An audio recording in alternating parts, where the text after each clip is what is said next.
బీఎస్పీకి రాజీనామా చేసిన పలువురు నాయకులు ఆర్పీఐ పార్టీలో చేరారు. వారికి కండువా కప్పి ఆహ్వానించిన ప్రొఫెసర్ గాలి వినోద్ కుమార్. బీఎస్పీకి రాజీనామా చేసిన పలువురు నాయకులు ఆర్పీఐ పార్టీలో చేరారు. ఈ సందర్భంగా డాక్టర్ నిరడి లక్ష్మణ్కు తెలంగాణ రాష్ట్ర వర్కింగ్ ప్రెసిడెంట్ బాధ్యతలను అప్పగించారు. తార్నాకలోని పార్టీ రాష్ట్ర కార్యాలయంలో జరిగిన కార్యక్రమంలో డాక్టర్ నిరడి లక్ష్మణ్తో పాటు పలువురు బీఎస్పీ నేతలు ఆర్పీఐలో చేరారు. వారికి పార్టీ రాష్ట్ర అధ్యక్షులు ప్రొఫెసర్ డాక్టర్ గాలి వినోద్ కుమార్ కండువా కప్పి ఆహ్వానించారు. ఈ సందర్భంగా నిరడి లక్ష్మణ్ను తెలంగాణ రాష్ట్ర వర్కింగ్ ప్రెసిడెంట్గా నియమించారు. కొత్త నాయకుల చేరికతో పార్టీ మరింత బలోపేతం అవుతుందని నాయకులు తెలిపారు. నా పేరు నీరడి లక్ష్మణ్. ముందుగా గాలి వినోద్ కుమార్ అన్న గారికి ప్రత్యేక ధన్యవాదాలు. ఎందుకంటే నా మీద ప్రగాఢమైనటువంటి విశ్వాసం ఉంచి ఒక ఉన్నతమైనటువంటి స్థానాన్ని కల్పించిన బరువు బాధ్యతలు అప్పగినందుకు నేను చాలా సంతోషపడుతున్నా. ఎందుకంటే బాబాసాహెబ్ అంబేద్కర్ చనిపోయిన తర్వాత బాబాసాహెబ్ అంబేద్కర్ రథం ఆగుతుందేమో అని చెప్పేసి భయంతో అనేక మంది నాయకులు ఆర్పీఐని ముందుకు తీసుకుపోవడం కోసం ప్రయత్నం చేశారు. ఆ తర్వాత కాన్సీరామ్ గారు వచ్చి బహుజన్ సమాజ్ పార్టీని స్థాపించకముందు డ్యామ్సేప్ డిఎస్4 బహుజన్ సమాజ్ పార్టీని స్థాపించి బహుజన సమాజానికి ఎస్సీ బీసీ మైనార్టీ బడుగు బలైన వర్గాలకు అధికారమే తీసుకొచ్చిన తర్వాత కాన్సీరామ్ గారు 2006లో చనిపోయిన తర్వాత పార్టీ దినాన కుంగి కుసించిపోయిన మాట వాస్తవం అని చెప్పేసి చెప్పక తప్పదు. కారణం ఏంటంటే ఉత్తరప్రదేశ్లో కాన్సీరామ్ గారు చనిపోయేటప్పుడు ప్రతిపక్ష హోదాలో బహుజన్ సమాజ్ పార్టీ ఉంది. కాన్సీరామ్ గారు చనిపోయిన తర్వాత సానుభూతితోని మాయావతి గారు ముఖ్యమంత్రి కాగలిగినారు. ఆ తర్వాత దినాన డిగ్రేడ్ అవుతూ వచ్చిందని చెప్పేసి మన చరిత్ర చూస్తే చెప్పచ్చు. కాబట్టి మొన్నటి వరకు మేము ఉన్న తర్వాత ఇప్పుడున్నటువంటి స్టేట్ ప్రెసిడెంట్ అయినటువంటి ఇబ్రాహిం శేఖర్ గారు భారతదేశంలో కులాల చిచ్చు పెట్టి ఈ జాతికి ద్రోహం చేసినటువంటి మొట్టమొదటి వ్యక్తి ఎవరైనా ఉన్నారు అంటే అది మందకృష్ణ మాదిగ. మందకృష్ణ మాదిగ 1993లో 94లో లెక్కు గెస్ట్ హౌస్కి వచ్చి ఎంఆర్పిఎస్ పెడుతున్నాం, ఆవిర్భావ సభకు మీరు రావాలని చెప్పేసి అడిగినప్పుడు ఉద్దేశం ఏందని అడిగిండు. రాష్ట్రంలో మాల సామాజిక వర్గం అంతా బ్యూరోక్రట్స్ వాళ్ళే, రాజకీయ నాయకులు వాళ్ళే, రాష్ట్రంలో మాలలకే భూములు ఎక్కువ ఉన్నాయి, మాదిగలకు అన్నింటితో తక్కువ ఉన్నాయి కాబట్టి వాళ్ళకు రిజర్వేషన్లు ఎక్కువ కావాలని చెప్పేసి కొట్లాడుతున్నట్టే కాన్సీరామ్ గారు ఒక మాట అన్నారు. మాలలకు పెద్ద చిప్పు ఉంది, మాదిగలకు చిన్న చిప్పు ఉంది. ఈ చిప్పను ఇరుగ్గొట్టి మాదిగ సమాజానికి సంబంధించిన చిప్పకు అతికియాలని చెప్పేసి అంటున్నాం. నేనేమంటున్నా, ఈ రెండు చిప్పలు ఇరుగ్గొట్టేసి బెహల్ కుమారి మాయావతిని ముఖ్యమంత్రి చేసినట్లుగా ఇక్కడ కూడా షెడ్యూల్ కాస్ట్ వ్యక్తిని ముఖ్యమంత్రి చేద్దామని నేను అనుకుంటున్నా. నీదేమో అడుక్కోవడం, నాయదేమో ఇవ్వడం జరుగుతుంది.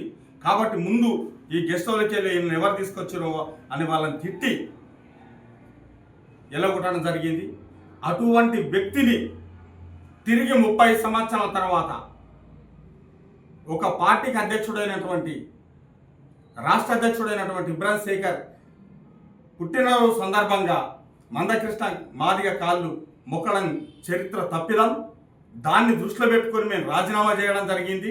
అసలైన అంబేద్కర్ వాదమైనటువంటి పార్టీ, బాబాసాహెబ్ పెట్టినటువంటి పార్టీ ఏదైతే ఉందో ఆర్పీఐ ఉంది. కాబట్టి ఈ ఆర్పీఐని తెలంగాణ రాష్ట్రంలో మా వంతుగా మేము నిర్మాణం చేస్తామని చెప్పేసి ఒక సంకల్పంతో వినోద్ కుమార్ అన్న గారికి మేము మాట్లాడితే ఎమ్మటే ఆహ్వానించడం, మేము ఒక రాజీనామా చేయడం, తిరిగి పార్టీలో జాయిన్ కావడం జరిగింది. మనమేమంటున్నామంటే ఎప్పుడు కూడా అంబేద్కర్ ఒక మాట అంటాడు, ఆత్మగౌరవం లేని సమాజం పశువుతో సమానం. ఆత్మగౌరవం కోసమే బహుజన్ సమాజ్ పార్టీ పెడితే ఆత్మగౌరవం కోసమే బాబాసాహెబ్ అంబేద్కర్ అన్ని ఉద్యమాలు నిర్మాణం చేస్తే ఆత్మగౌరవం శోభించి ఒక మందకృష్ణ మాదిగ అనే వ్యక్తి అగ్ర కులాలకు అన్ని కాలు మొక్కినటువంటి వ్యక్తి చంద్రబాబు కాలు మొక్కిండు, వైఎస్ రాజశేఖర రెడ్డి కాలు మొక్కిండు, కేసీఆర్ కాలు మొక్కిండు, మోడీ కాలు మొక్కిండు, వీళ్ళందరు కాలు మొక్కినటువంటి వ్యక్తి వెంకయ్య కాలు మొక్కిండు. అందరి కాలు మొక్కినటువంటి దుర్మార్గమైన చర్య చేస్తున్నటువంటి ఆ మందకృష్ణ కాళ్ళు చాలా విడ్డూరంగా మొక్కి ఈ జాతి ఆత్మగౌరవం తాకట్టు పెట్టినటువంటి ఇబ్రాహిం శేఖర్ మీద కోపంతో బయటకు రావడం జరిగింది.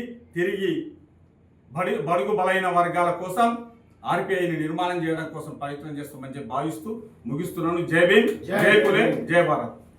అంబేద్కర్ కోరుకున్న తెలంగాణ సామాజిక సమానత్వ తెలంగాణ కోసం ఇవాళ మరో పోరాటం చేయాల్సిన అవసరం ఎంతైనా ఉంది. సో అందులో భాగంగానే ఆర్పిఐ పార్టీ ఈరోజు తన యొక్క కళాన్ని వినిపిస్తున్నది.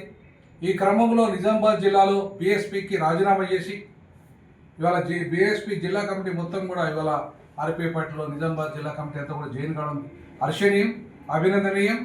తప్పకుండా ఆర్పిఐ ఈ సూచన బలోపేతం అవడానికి ఇది ఒక కారణంగా మనం భావించాల్సి వస్తుంది.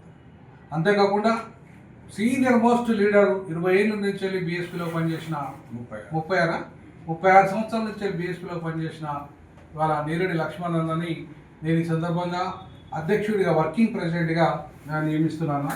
త్వరలోనే ఇమ్మీడియట్ ఆర్డర్స్ కూడా తీసుకొచ్చి మీకు ఇవ్వడం జరుగుతుంది. సో వర్కింగ్ ప్రెసిడెంట్గా తెలంగాణ రాష్ట్రంలో నీరెడ్డి లక్ష్మణ కొనసాగడానికి మా వంతు ప్రయత్నం చేస్తాం.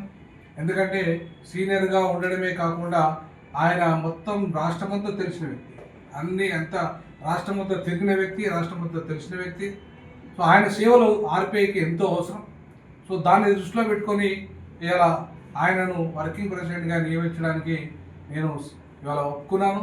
ఖచ్చితంగా రానున్న రోజుల్లో మన పార్టీ ఇంకా మరింత బలోపేతం కావడానికి ఇవాళ ఈ కార్యక్రమాన్ని నిర్వహిస్తున్నాం.